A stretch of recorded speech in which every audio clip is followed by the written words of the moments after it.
عليكم ورحمة الله وبركاته. حبايبي عاملين ايه؟ يا رب تكونوا بخير ان شاء الله. النهاردة انا هعمل بانيه.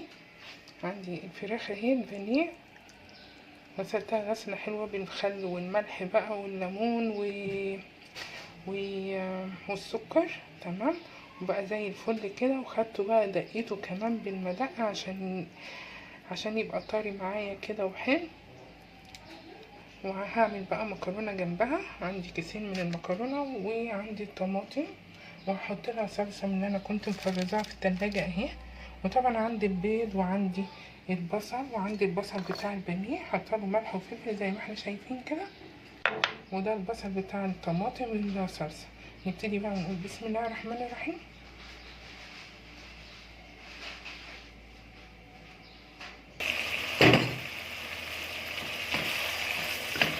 طبعا انا بحمر البصلايه حلو قوي علشان الطماطم عندي الصلصه بتطلع حمرا وحلوه كده.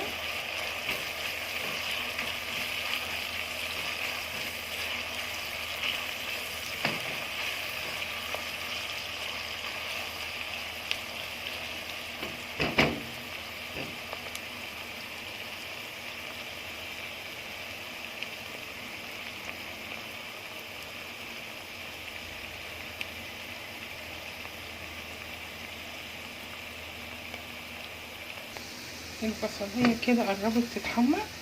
سر بقى يخلي طعم الصلصة بتاعت المكرونة عندك حلوة ولونها يبقى حلو، تحطي لها ملح وفلفل عليها كده قبل ما تحمريها، وبعد كده تروحي محمراها حلو كده، حلو قوي زي ما انا بحمرها. وبعد كده ما تحطي الطماطم توطي عليها النار وتسيبيها تتسبك حلو مع نفسها كده. ما تعليش عليها النار خالص، سيبيها وطي النار وسيبيها انسيها على النار بس تنك كده داخله وخارجه عليها، هتلاقيها حلوه وجميله جدا.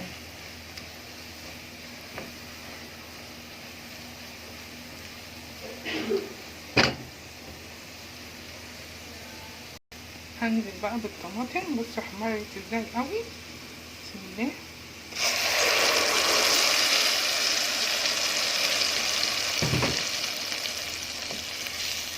هقلبها ووطي عليها النار بس تاخد غلوة واحدة كده عشان ما تغيبش، ووطي عليها النار خالص بقى كده زي شعلة الرز لما تيجي تسويه، واسيبها بقى تستوي مع نفسها، تسبك مع نفسها شوية، تاخد غلوة كده، واروح حاطالها معلقة الصلصة اللي انا كنت مفرزاها وحطاها في الفريزر.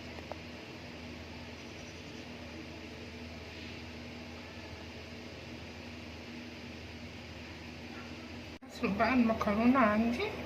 طبعا حطيت الملح وحطيت زيت. هنزل بقى بالمكرونة بسم الله.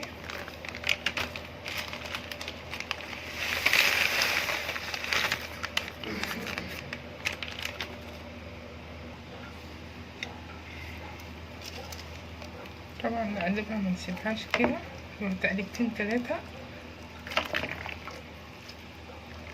عشان ما تمسكش ببعضها كده.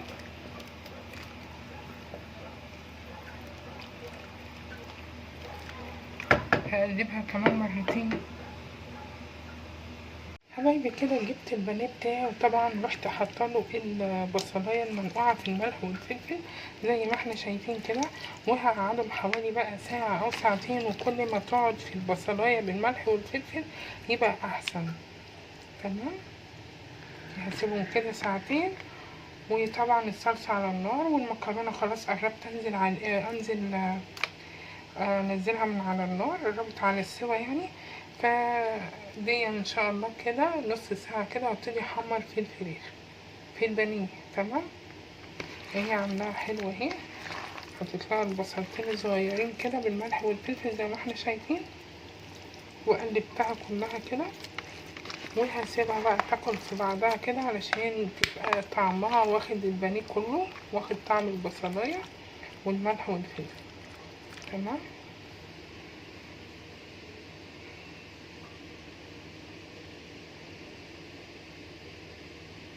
طبعا يا حبايبي عندي البيض اهو زي ما احنا شايفين، حطيت له ملح وفلفل ضربته حلو كده. وعندي الدقيق حطيت له برضه الملح والفلفل، مش هكتر، لما عاوزة هحط.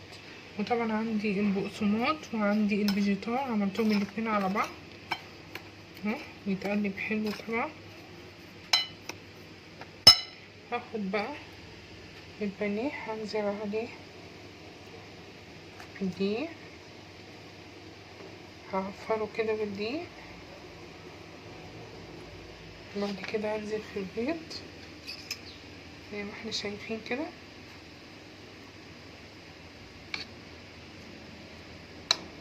يعني بصراحة انا بحب استخدم ايدي عن الشوك والمعلقة والكلام ده. هنزل في البقسماط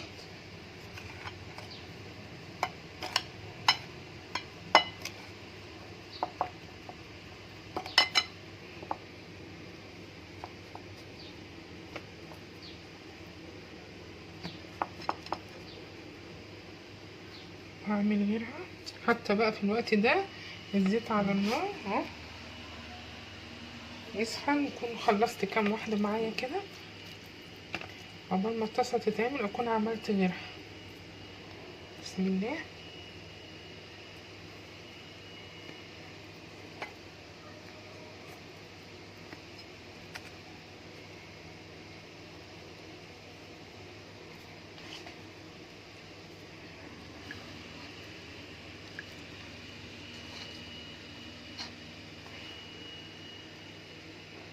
وننزل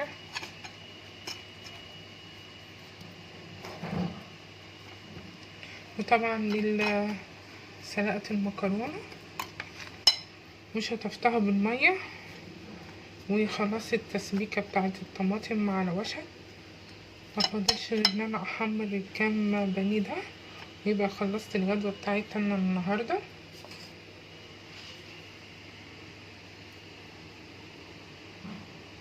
حطيتها بقى في الزيت عشان احمره. بصوا ما شاء الله طرية وحلوة ازاي.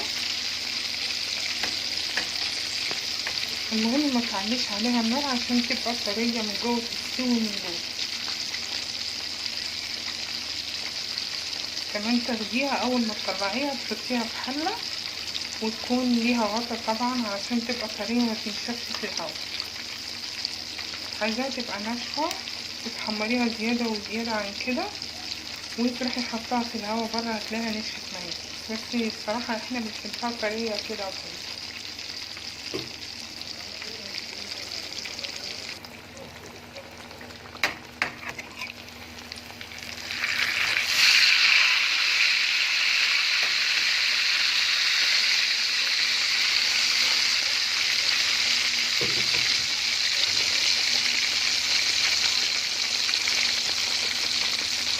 هطلع بقى الكام حتة دول بسم الله.